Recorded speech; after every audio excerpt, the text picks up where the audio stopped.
계속해서 대전, 세종, 충남 소식 전해드립니다. 대전과 세종, 충남 전역에 16일째 폭염특보가 내려진 가운데 오늘도 한낮 기온이 35도에 육박하는 찜통더위가 이어졌습니다. 보름 넘게 이어진 폭염으로 지역 온열 질환자 수는 100명을 넘겼고 가축 41만 9천 마리가 폐사했으며 서산 천수만 전역에 고수온 관심 단계가 내려지는 등 서해안 양식장 관리에도 비상이 걸렸습니다. 다음 달 초까지 비 소식 없이 극심한 폭염과 열대야가 이어질 전망이어서 건강과 농축수산물 피해 없도록 주의가 필요합니다. 공공어린이 재활병원 건립 사업을 할 자치단체 선정심사위원회가 오늘 열려 대전의 선정 여부가 주목됩니다. 이번 공모에는 대전시와 경남도 2개 자치단체가 지원했고 대전시는 시유지와 시비로 병원 건립 계획을 낸 데 반해 경남은 함께 사업에 참여한 경남대가 땅과 건립비를 출원하는 것으로 알려졌습니다. 대전은 지역장애아 가족을 중심으로 공공어린이 재활병원 건립을 주도했고 문재인 대통령의 대선 공약과 국정과제에 대전 공공어린이 재활병원이 포함됐습니다.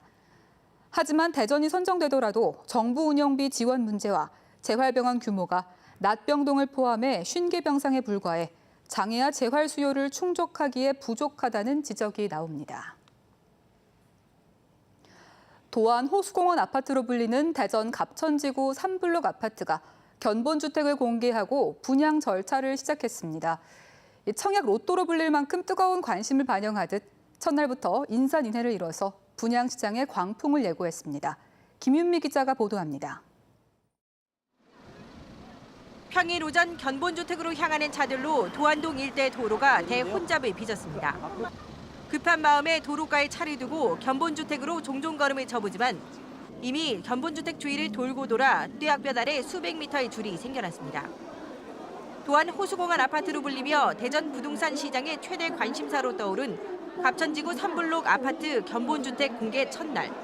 말 그대로 인산인해를 이뤘습니다. 일단 위치도 여기 호수공원 단지 내에 되고 이제 청약이 대전에 거의 많이 없으니까 그 위치 자체가 제일 많이 좋지 않나 생각했어요. 3.3제곱미터당 평균 1,120만 원가량인 분양가는 다소 비싸다는 반응이 많았지만 최소 수천만 원의 웃돈이 예상된다는 소문에 이른바 청약 로또를 잡으려는 분위기입니다. 대전 시내 아파트값 시대에 비해서는 좀 분양가가 비싼 것 같은데 그래도 한번 좀 지금 새로 사는 것보다도 그래도 새로 분양을 받아가지고 하는 게 좋을 것 같아서. 하지만 도시공사가 시행하는 공공분양이라 당첨자 선정 방식이 민간 분양과는 다르고 대부분 특별 공급이라는 점을 유의해야 합니다. 다자녀가구 생애 최초에 대한 공급을 61%로 특별 많이 공급을 확대를 했고요. 또 청약 저축에 대한 가입 기간과 가입 기간 금액이 높을수록 상당히 유리하게. 오는 30일부터 청약 접수가 시작되는 가운데 대전에서 1순위 청약 가입자만 43만여 명에 달해 경쟁률이 역대 최고치를 기록할 것으로 보이는 등 분양시장의 광풍을 예고하고 있습니다. MBC 뉴스 김유미입니다. 통계청이 발표한 6월 국내 인구 이동에 따르면 지난달 대전은 총 전입자보다 총 전출자가 574명 많은 순이동률 마이너스 0.5%를 기록하며 3년 11개월째 인구 순유출 현상이 이어졌습니다. 올해 2, 4분기에 대전의 전체 순유출 인구는 3,516명으로 순이동률 마이너스 0.9%를 기록해 서울과 부산 다음으로 순유출 인구가 많았습니다. 세종의 6월 순이동률은 10.3%로 전국 최고였고 0.4%를 기록한 충남은 전국 4위를 기록했습니다. 한국은행 대전 충남본부가 대전 충남 725가구를 대상으로 조사한 7월 소비자 심리지수가 101.2를 기록해 전달보다 5.9포인트 하락한 것으로 나타났습니다. 소비자들의 경제 상황에 대한 심리를 종합적으로 나타내는 소비자 심리지수는 100보다 크면 낙관적, 작으면 비관적임을 의미합니다.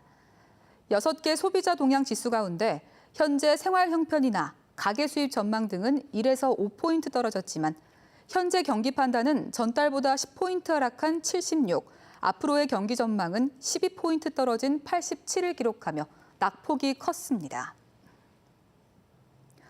공주시가 백제 무령왕의 표준 영정을 제작해 공개했습니다.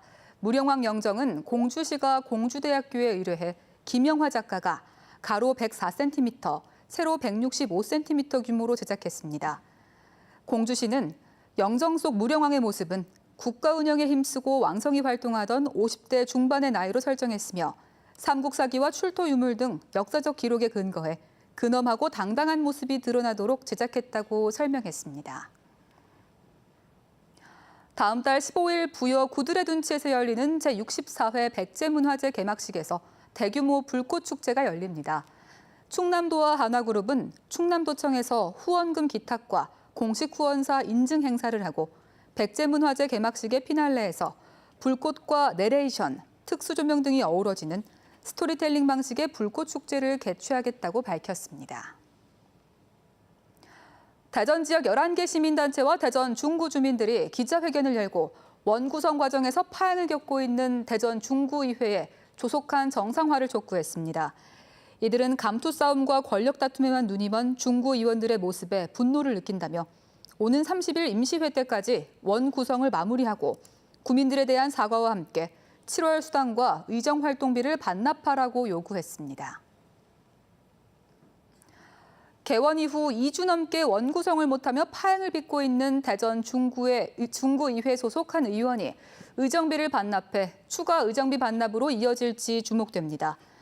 더불어민주당 박찬근 중구의원은 의회 파행에 대한 책임감을 느낀다며 세금을 제외한 월정수당과 의정활동비 280여만 원 전액을 반납했습니다. 중구의회는 합의 내용과 다르게 의장이 선출되자 민주당 의원들이 불만을 드러내며 회의 참석을 거부하고 있으며 다음 주 임시회를 열고 부의장 선거 등 원구성 작업을 진행할 예정입니다. 지금까지 대전이었습니다.